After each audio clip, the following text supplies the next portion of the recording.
Bonjour, bienvenue dans ce nouveau numéro. Alors j'espère que tu te portes très bien. Je suis Rostan Yoba et aujourd'hui je vais te parler du chemin qui mène à Dieu. Alors de façon naturelle, tous les hommes ont un vide dans leur cœur. Tous les hommes essayent de combler ce vide que nous ressentons souvent. Et certaines personnes essayent d'aller de religion en religion pour essayer de combler ce vide. D'autres personnes essayent de passer par des communautés religieuses. Voilà, tu vas avoir quelqu'un qui va te dire non, je pars dans telle église, je suis catholique, je suis musulman, je suis ceci, je suis branamiste, etc. Les gens essaient de se donner comme des religions, des croyances auxquelles elles vont s'abonner pour essayer de combler un certain vide dans leur cœur. D'autres vont même encore plus loin, d'autres vont en invoquant des morts, d'autres vont en célébrant, en adorant des personnalités religieuses, l'apôtre Paul, Marie et tout. La réalité, c'est que dans le cœur de chaque homme, il y a un vide, il y a quelque chose qui ne peut être comblé que par Dieu. Dans le cœur de chaque être humain, il y a un vide qui ne peut être comblé que par Dieu. Et chacun à sa manière essaye de combler ce vide à sa façon.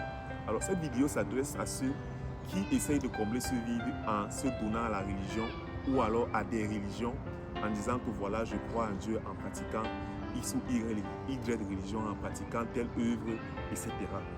Aujourd'hui, je veux te partager la bonne nouvelle. Je veux déjà que tu saches que tous les chemins ne mènent pas à Rome. On a l'habitude de dire tous les chemins mènent à Rome, nous prions le même Dieu. Non, je suis désolé de te dire aujourd'hui, nous ne prions pas le même Dieu. Tous les chemins ne mènent pas à Rome. Toutes les religions ne mènent pas à Dieu. Alors ce matin, je ne vais pas te prêcher une religion, je ne vais pas te parler d'une religion, mais je vais te parler de Jésus-Christ. Alors qu'est-ce que la parole de Dieu dit dans Jean 14, verset 1? La Bible dit, et ça c'est Jésus qui parle, que votre cœur ne se trouble point. Croyez en Dieu et croyez en moi. Il y a plusieurs demeures dans la maison de mon Père. Si cela n'était pas, je vous l'aurais dit. Je vais vous préparer une place. Et Jésus dit, et lorsque je m'en serai allé et que je vous aurai préparé une place, je reviendrai et je prendrai avec moi et je vous prendrai avec moi, afin que là où je suis, vous y soyez aussi. Vous savez où je vais et vous en savez le chemin. Thomas lui dit, Thomas qui était un des disciples de Jésus, lui dit, Seigneur, nous ne savons où tu vas. Comment pouvons-nous en savoir le chemin? Jésus lui répondit en retour, je suis le chemin, je suis la vérité et je suis la vie. Nul ne vient au Père que par moi. Si vous me connaissiez, vous connaissiez aussi mon Père. Alors, les disciples se posaient aussi la question de savoir quel est le chemin pour avoir accès à Dieu. Jésus disait, il s'en va vers le Père. Il retourne vers le Père. Et les disciples disaient, comment est-ce qu'on va faire pour te joindre? Comment est-ce qu'on va faire pour aller vers le Père? Et Jésus a dit, je suis le chemin. Tout comme toi, certainement tu te poses des questions pour savoir comment est-ce que tu vas avoir accès à Dieu. Parfois, tu te dis non, pour vraiment avoir accès à Dieu, je dois faire des jeûnes, je dois faire des carêmes, je dois faire des prières, je dois prier une personnalité religieuse qui m'aide à avoir accès à Dieu. Aujourd'hui, je veux que tu saches que Jésus te dit qu'il est le chemin. Il est le seul chemin pour avoir accès à Dieu. On n'a pas accès à Dieu par Marie, on n'a pas accès à Dieu par l'apôtre Paul, on n'a pas accès à Dieu par un pasteur X ou Y, on n'a pas accès à Dieu par une religion, on a accès à Dieu par Jésus-Christ. Alors si dans ton cœur tu soupires, tu as longtemps désiré avoir accès à Dieu, tu as longtemps voulu rencontrer Dieu, connaître Dieu, expérimenter Dieu, être réconcilié avec Dieu, la bonne nouvelle que j'ai pour toi aujourd'hui, c'est que tout est possible uniquement par Jésus-Christ et seulement en Jésus-Christ. Jésus dit également, je suis la vie. Alors tu vas me dire certainement, mais je suis vivant.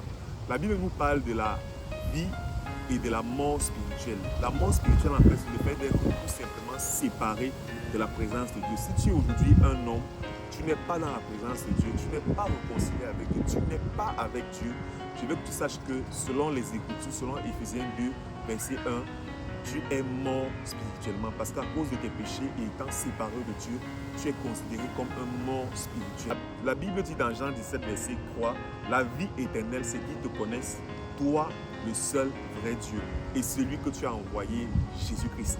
Qu'est-ce que cela veut dire? Cela veut tout simplement dire que la vie spirituelle, c'est connaître Dieu, c'est connaître Jésus-Christ. La vie spirituelle, c'est connaître Dieu. La vie spirituelle, c'est accepter Jésus-Christ. Alors, Jésus s'est donné en rançon pour nous. Jésus s'est donné en rançon pour toi afin que tu reçoives la vie et la vérité et que par la vérité, tu sois affranchi. Et je veux aussi que tu saches que par sa mort à la croix, le voile qui séparait les hommes de la présence de Dieu a été totalement déchiré.